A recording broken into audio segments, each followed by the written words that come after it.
to the FBI. Nobody did a damn thing. And you're going to tell me I'm supposed to give up my gun to these clowns, to these jokers? I'm supposed to give up my ability to defend myself to these morons? You've got to be freaking kidding me. Never going to happen. Not going to happen. All right, well, when we come back, I have a couple more things to say on this. We'll do some things I like, things I hate. We'll do the mailbag as well. But first, you're going to have to go over to dailywire.com and subscribe. For $9.99 a month, you get a subscription to dailywire.com. And when you do, you get the rest of the show live. You can be part of the mailbag today, so you can send us questions live in the mailbag right now. You can also go over to our site, and you can get the annual subscription. That means that you get all of those things, plus the leftist tears, hot or cold tumbler, the greatest of all beverage vessels. I feel refreshed. Amazing. So check it out. $9.99 a month for the monthly and then $99 for the annual. If you want the cup, then you have to get the annual subscription. If you just want to listen later, then iTunes, SoundCloud, please subscribe, leave us a review, subscribe over our YouTube channel as well. We are the largest, fastest growing conservative podcast in the nation.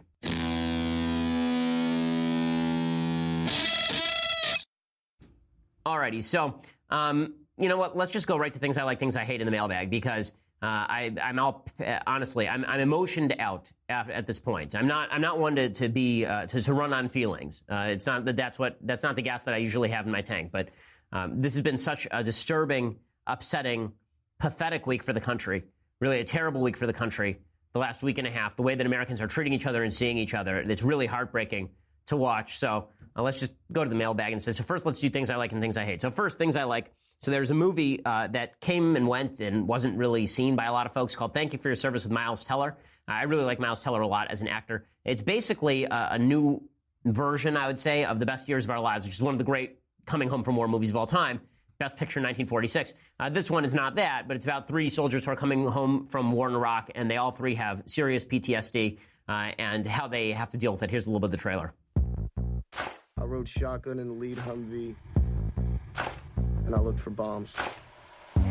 Stop the truck. You don't see the bomb unless they want you to. What you got? I don't see nothing, man. You don't see it. He feels it. Okay, so the movie is pretty gritty. It really doesn't focus too much about what happened in Iraq. It focuses a lot more about the adjustment home and how there's a lot of the veterans who are falling through the cracks, which certainly is true. I guess it's a little bit hard on the military, but as somebody who's never been through this, I can't really say that that's for sure. Whatever it is, anything that helps propel more money to the VA, more resources to soldiers who are coming home from war, I'm very much in favor of. Hopefully, it's as accurate as possible, of course. Okay, time for a quick thing that I hate, and then we'll get to the mailbag. So the thing I hate today is the movie Lady Bird. So everybody loves this movie. I know Mathis loves this movie. I know Moles like this movie, which is one reason to hate it. But the movie Lady Bird is getting all sorts of plaudits because Greta Gerwig is a first-time director, and apparently if you're an actress and you can also do a plausible job of direction, then we think that you're the greatest thing that ever lived. This movie I thought was extraordinarily twee. Twee is just a word meaning kind of cutesy, too cutesy by half. All of the dialogue is overwritten. The performances are good all around, but every beat of the movie is predictable. There are a bunch of threads that are just left hanging for no reason. And the theme of the movie is actually nice, right? I like it in spite of the theme of the movie. The theme of the movie is there's a girl who's basically obnoxious. She's an atheist. She is pro-abortion. And over the course of the movie, she learns that she should be less obnoxious. That's essentially the plot. Sonny Bunch at the Weekly Substandard, I think, put this well. In the Free Beacon, I think that he put this well. He said this is basically an hour-and-a-half long version of Roseanne, except filmed a little bit nicer. And that's basically right. The mom's kind of, the tough-talking, but truthful one, and the dad is the pushover, and the girl's a pain in the butt. So, if it's your cup of tea, enjoy. It was not mine. I didn't think that it was any great shakes. The fact that it's nominated for Best Picture, I think, is a little bit weak. They should have nominated, for sure, The Florida Project, which is not nominated for Best Picture. They should have nominated that. They should have left this off the list instead. But yeah, we'll show you a little bit of the preview, I suppose. I hate California.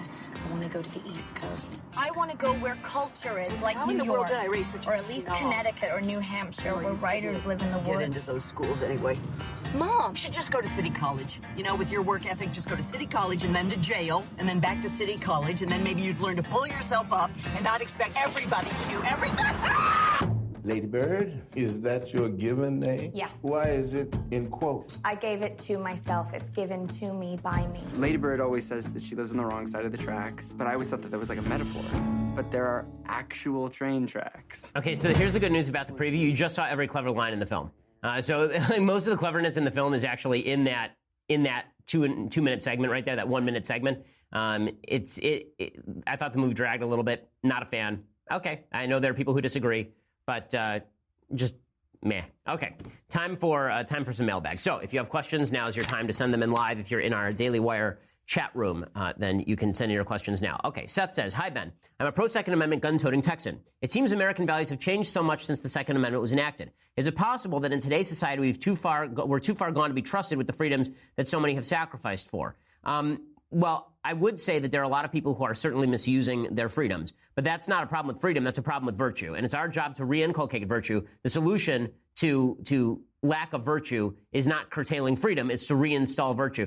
But those are the two choices. You're right. Those are the two choices. And this is why when people who are cultural libertarians, not even governmental libertarians, I'm sort of a governmental libertarian, but cultural libertarians, people who say that community values don't matter very much, that we're atomized individuals, when people on the left say that you can just destroy the social fabric, no problem, that virtue no longer is an aspect of our common heritage, when people say that, it inevitably is going to lead to more governmental tyranny, or it's going to lead to a reinculcation of virtue. I vote for virtue.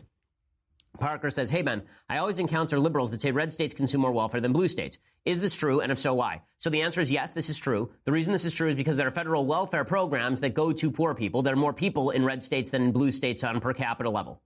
Okay, so yes, that is true. It is also true that the people who are voting for the higher levels of welfare on the federal level are not from the red states. So if the people from the blue states are whining about this, maybe they should stop voting for all the welfare programs. We could start there. James says, "Ben, I keep hearing conservative advocates of mental health reform suggest the idea of bringing back the ability to involuntarily commit people deemed unfit and dangerous to society. What are your thoughts on the potential abuses of such a practice? How would you suggest protecting against them so as not to put individual liberty at risk in a similar fashion to overly restrictive gun control laws, enforcing punitive measures against law-abiding citizens?" This is a great question. The answer is that you have to have a certain burden of proof. So danger to self or others is usually a pretty high burden of proof. Involuntarily committing somebody, even for a 24 or 48-hour hold in the state of California, for example, is actually pretty difficult. You have to show the person's suicidal or that the person is violent. I assume that you'd have to show the same thing to a judge. And that wouldn't just mean you going there and testifying that's the case to the judge. You'd probably need some form of evidence that that is the case. And you'd have to need more. If it was based on witness testimony, it would have to be more than one witness. And, you know, the truth is that I think judges are fairly good at sussing this out. I don't think that you're facing if the worry is that your leftist family members are going to forcibly prevent you from getting guns by going and testifying in front of a judge, then, yeah, maybe that would happen once in a bajillion tries. I don't see this as a major problem. Maybe I'm wrong. It's possible that I'm wrong, but this is why you need a high evidentiary bar. You can set a high evidentiary bar by suggesting that it's not just by preponderance of the evidence, but that it's beyond a reasonable doubt that this is the case, for example. Like there are different standards of proof that you have to meet. Beyond a reasonable doubt is usually a criminal standard. Preponderance of the evidence is usually a civil standard, but you can set up whatever standard you want there. Brandon says, "Ben, what is your opinion on right-to-work states? I'm an employee of Washington State and forced to pay union dues regardless of me joining a union or not. As expected, Washington State leans very heavily to the left with its policies and the liberals' lifestyle choices. So this, of course, is true. I used to do a show up in Seattle, and it is certainly the case that Washington is a lefty state. It is also true in the state of California. You have to be a member of a union in order to work in certain areas. Right to work should be a constitutional amendment. You should be able to work in any industry that you want to without being a member of a union.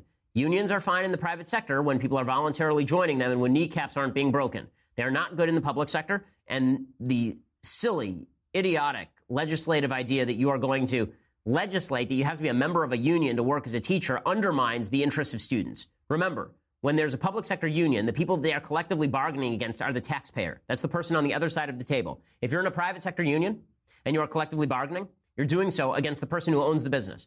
Who owns the federal government?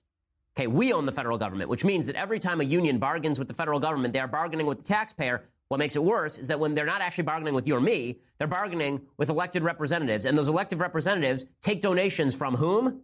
From exactly the people with whom they are bargaining. So that's a pretty corrupt cycle.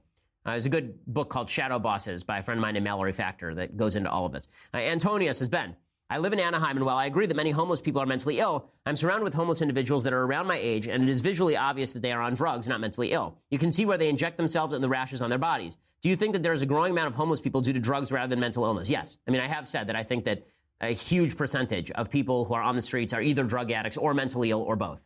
That's obviously true. You can see it in the needles on the streets. I mean, I was walking a block from my house the other day, and I found a needle on the street. I mean, it's just horrifying. And this is, one of the arguments against legalizing hard drugs is that this skews your ability to reason and makes it so that you can't actually have free choice in how you choose to behave.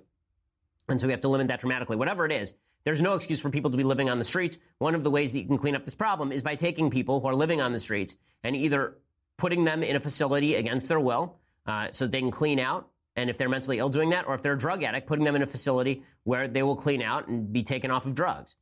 Ben says, hi, Ben, I was just curious. What things led you to realize you were going to marry your wife? Was there a specific moment or factor that made you decide that you were going to pursue her? How did you actually propose to her? So here's my view of romance, and this is a very realistic view of romance, I think. The first thing that has to happen is, of course, there has to be physical attraction. You're not going to want to talk to the person if you think that they're not attractive.